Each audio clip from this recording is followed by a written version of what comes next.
Hello, it's officially July. What the fuck? But we're not talking about July yet, we're talking about the books I read in June. I have got, I think 12 books to talk to you about, which is an average month for me. Sometimes I read more, sometimes I read less. This month I had Glasgow, I then had recovering from Glasgow. I then had COVID, which has hit my house currently, although I am the only one without so far. Where's wood? Touch wood. A paper book counts. So I hope I don't get COVID. But moving on, 12 books. I am ranking these from worst to best because it's a bit of tea, isn't it? It's quite fun. And I feel like there's like a grand reveal at the end. So, in 12th place, disclaimer, not a bad book, just not for me, not the right time. It's not you, it's me. But in 12th place, we have Happy Hour by Marlo Granados. Now, I love this cover so much. If we're ranking them on covers, this bitch is at the top. But sadly we're not.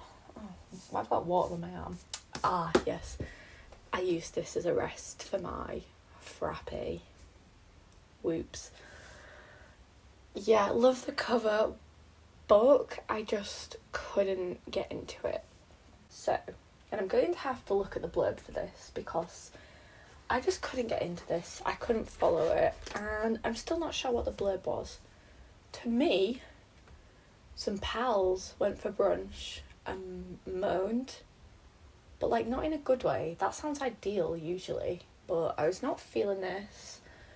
According to the blurb, Issa, a 21-year-old who is wise, moves in New York with her best friend looking for an adventure. They don't have money, but they have good times. That is not the blurb, obviously, but I've got an itch. That is not the actual blurb, but that's the sound of it, and it was okay. It was not bad. I think I gave this book 3 stars, maybe 2. We'll say 3, it's nicer. But I just didn't... I do know that a lot of people love this book, and I wonder if there were 2 reasons why this book did not do it for me. Number 1, I read it after Glasgow, when I was a shell of a human. And number 2, I listened to it, so as well as this finding it hard to get into, I was probably half asleep because it was after Glasgow.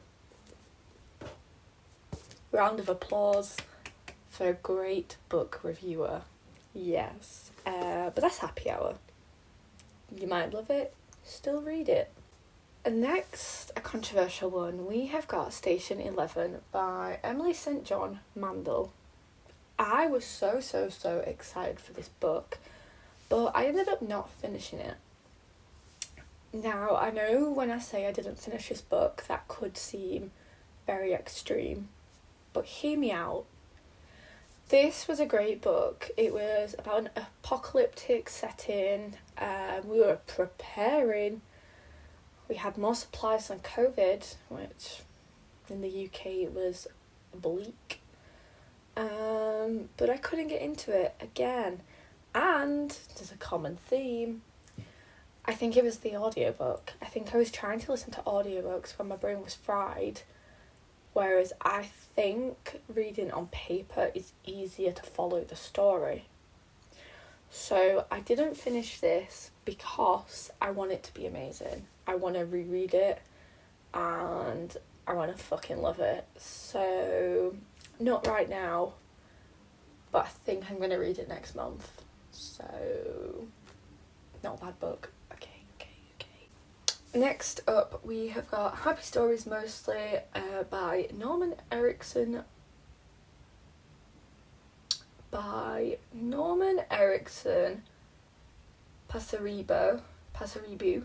and translated by Tiffany So. Pronunciation is my game. This was a weird one. It was nice, but like, I don't think I got all of it. It was short stories.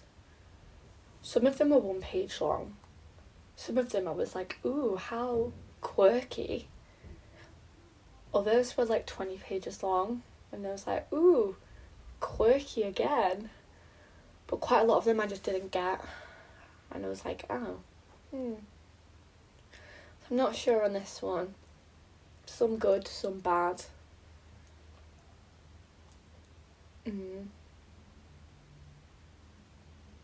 Yeah. End of review. Next up, we've got Earthlings. So I read 5 of these books, I think, for a video, which was me reading your 2022 favourites so far and judging them. So you'll have heard about this. You'll have heard about the cousin shagging, cannibalism, child abuse, rape. Yeah. This book is a lot. Don't really know how I'm meant to give it like a star rating, because in aspects it was amazing. Like, I'm never going to forget it. But is that in a good way or a bad way? If you like traumatic books, dark books, weird books, but if you just think, oh, that hedgehog looks cute, nah, that hedgehog is not cute, don't do it. Also, hugely different to Convenience Store Woman. I don't know what happened, which brought Sayaka from Convenience Store Woman, quite a mundane book, to this. Has anyone checked on her? Is she okay? I don't think so. Next.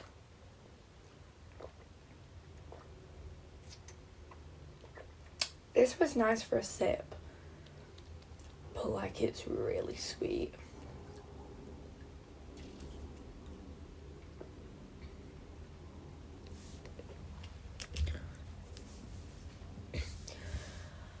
One thing I loved was Exciting Times. This has been on my TBR list for the longest time.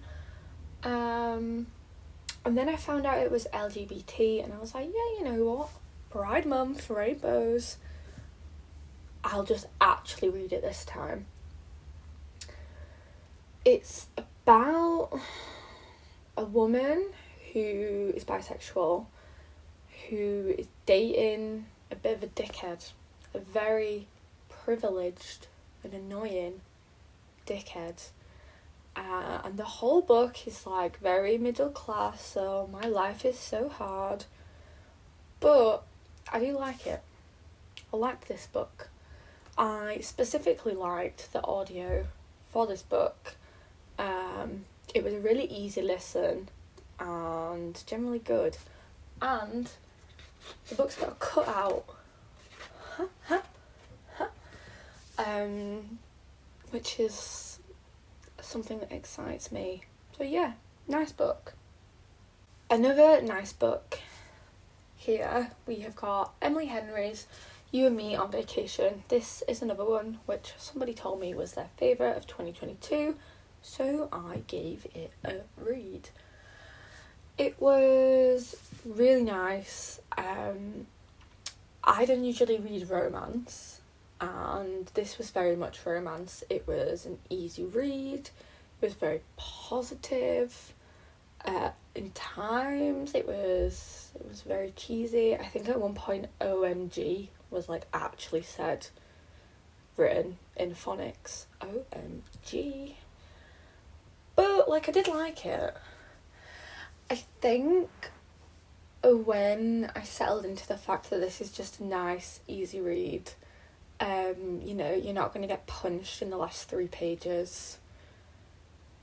It was a nice break, and I have bought Emily Henry's other book. Which one did I go for? I think I went for Book Lovers, and then she's got Beach Read, which if I like Book Lovers, I will then. But I mainly bought Book Lovers because I think there's a Taylor Swift lyric in it. So, sold. The last, oh yeah, I didn't really say. This has been like going from 2 stars to 3.5. The last 3.5 is Hurricane Season. Hurricane Season was a really, really good one. It was a witchy story. Basically a witch is found dead in a village and there's kids prodding it. But it's a really nice exploration on feminism and women's rights. Where is it set? Is it set in Mexico? I think it's set in Mexico. Yes, 1 point to me. It's set in Mexico. It's looking a lot at marital expectations and gender roles. And it was really nice. It was surprisingly an easy read. A lot of Fitzcarraldo editions, which are like these blue ones, are tricky. A lot of them remind me that I don't have an English degree. But this one, nice. Maybe my favourite Fitzcarraldo so far. I know.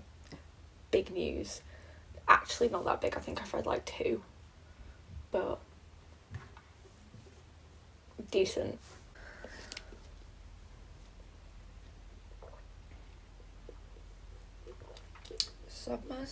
Summertime. It's funny because it was like the worst weather ever. Wow. It was such bad weather yesterday.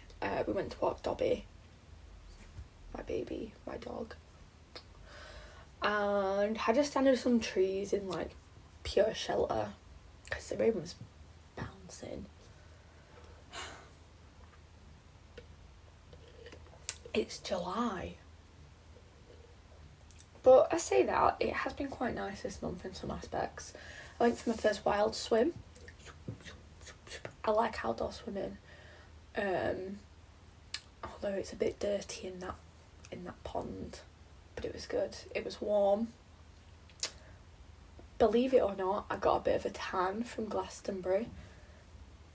This is genuinely a tan on me. But I got some nice shoulder lines. So she's made it. Welcome to the tan club.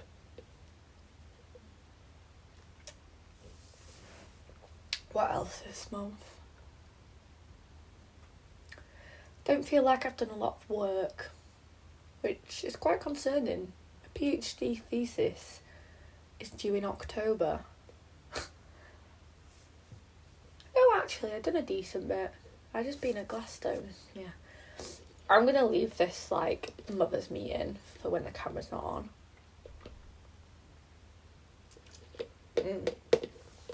For now, 4-star reads. First up, we have got The Odyssey by Lara Williams. This is a hilarious book about a cruise ship cult. Genuinely. So this follows, what's her name? Come on. Ingrid. Ingrid works on a cruise ship and has worked there for like 5 years. She doesn't want to leave. She doesn't want to have a 2 weeks holiday off deck because she might lose her window room. She had just split up with her boyfriend before working on this cruise. She's got some friends, but like it's just seems a bit weird. And then it gets weirder because she is recruited for Keith, the lifestyle guru's mentoring scheme, we'll call it. It's basically like, how far would you go to be part of the team? And it's weird, but it's very light-hearted and funny and really short, quick read. All in all, like, good experience. If you want to get back into reading, the Odyssey might be a great one. Also, I really like the cover that you probably can't see. I'll insert a picture. But there's a really cute rubber ring, flamingo. Nice. Next up, another cracking book. We have got Paul. Paul is about... Paul? Paul is a toxic child of a man who has very questionable age choices in his girls. I really don't like him, but I loved this book. You're really rooting for someone. It's really somehow an easy read because you get really sucked into it. You want to shake the screen and be like, stop it. Paul. So this is about... Oh God, I'm bad at names. So this is about a graduate from university called Frances who goes to this eco farm that Paul owns. She's told that she's going to be doing like a bit of a placement, like gardening. She doesn't really do that. She does different things. Which might include sleeping with Paul. I hate Paul. But I really liked this book. It feels very... God, let's think. Let's read the back, Fear No More. Captivating, correct. A toxic relationship, correct. I found it. Thank you, Megan Nolan. This is a hazy novel. It feels hot and everything's a bit drunk and you need to just fucking like snap out of it. I really liked this book. This is one I recommend. But we are now on the last 6 books. These are all solid 4 stars. And like I highly recommend them. So yeah, add to basket, get to library. Pow. Daisy has had a poetry book called Life Without Air out before, but this is her first fiction. And next up, quite a funny one, we've got Hurdy-Gurdy. This is set in 1349. And the plague is about Brother Diggory, a monk, is like, yeah, I'm probably going to die. And also, he's really horny. He's quite a bad monk. He keeps thinking about girls and he just wants a shag. And then the plague comes. Is everyone going to die? Maybe. Maybe not. But this book is like wickedly funny. I picked it up after I'd finished Flaphona, which might be on the list. Because I wanted this olden days dark humour, like a little bit gross vibe. This fits the bill, but it's unexpectedly hilarious. It's so funny. It's so weird. Yeah, I think, let me find, so the writing is very like higgledy-piggledy, it's old, and then there's just random pages with reversed and upside down letters of like lick my balls and stuff. It's a funny one. Also, this came to Glastonbury with me. It's now a little bit wonky and milk spilt all over it, so seen better days, but it's a good book. Have I said every book is a good book? yeah, let's think, what's a better word? It's a unique and succulent M&S book. Nailed that. Next up, we have got My Phantoms by Gwendolyn Riley. This was chosen by Andy Miller, who is an author of his own book, The Year of Reading Dangerously. I'm yet to read it, but I cannot wait to, because Andy's a bit of a genius. When he picks a book, also this is a podcast episode, I'll put a link down below, but when Andy chooses a book, there's always purpose behind it. He's always really thought about it, and I'm excited. My Phantoms came out last year, and it focuses on a Scouse mother and daughter relationship, which is really bitter, really dark. You know, there's no love in the air. There is a lot of anger instead. So Bridget only sees her mother Hen once a year on her birthday, and from this you get built up tension, a lack of communication, stress on both parts, and it's this really funny look at separated parents trying to find purpose in life. It's a funny one. It's so dark but so unique, and if you like shock endings, really good. I'm so glad Andy picked this, because I don't think I would have stumbled across it. And third place, we have got Elena Knows. This was recommended by somebody in the 2020 what the fuck was that? 2022.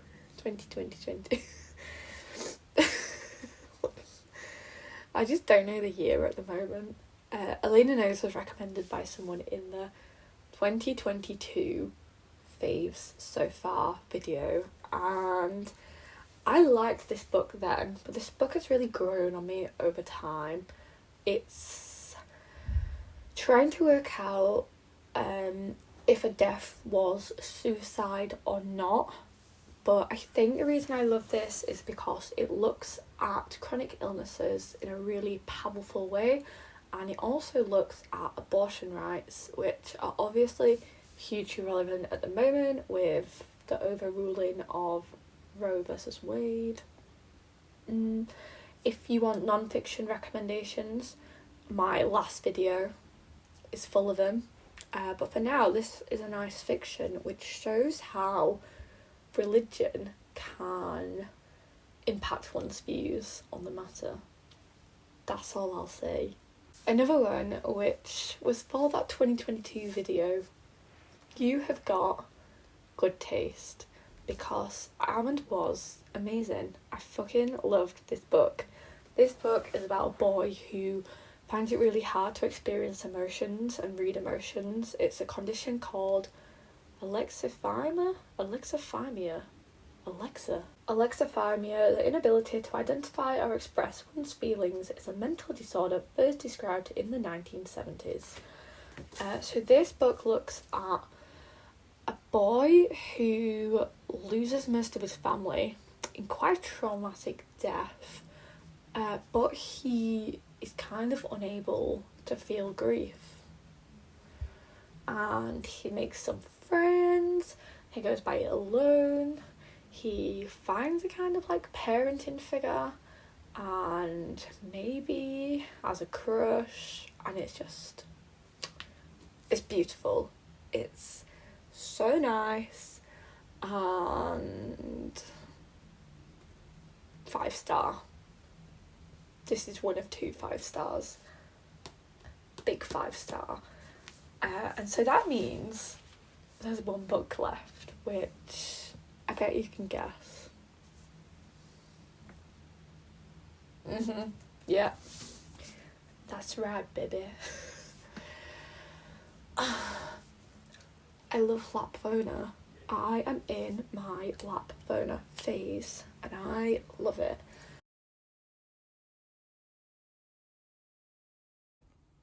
Not to be dramatic, but I think this camera hates me. Like, it just doesn't want me to end videos.